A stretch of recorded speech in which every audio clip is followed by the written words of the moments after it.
मशहूर रिवायत है कि मुताबिक 24 ज़िलहज ईद मुबाहिला का दिन है। इस दिन हुज़ूर अकरम सल्लल्लाहु अलैहि वसल्लम ने नजरान के ईसाइयों से मुबाहिला किया था।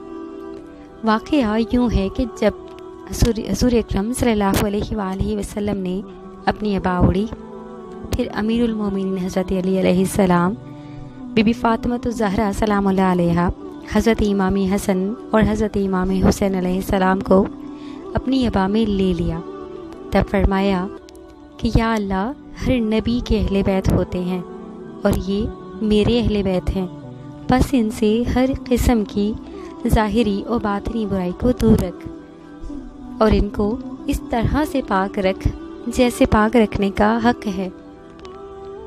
इस वक्त हज़रत जिब्राइल अलैहिस्सलाम आयत तत्हीर लेकर नाजिल हुए। इसके बाद हुज़ूर अकरम सल्लल्लाहु अलैहि वसल्लम ने इन 4 हस्तियों को अपने साथ लिया और मुबाहिला के लिए निकले। नजरान के ईसाइयों ने आपको इस शान से आते देखा और अलामाते अज़ाब का मुशाहिदा किया तो मुबाहिला से दस्तबरदार होकर मुसालहत कर ली और जज़िया देने पर आमादा हो गए। सुभान अल्लाह।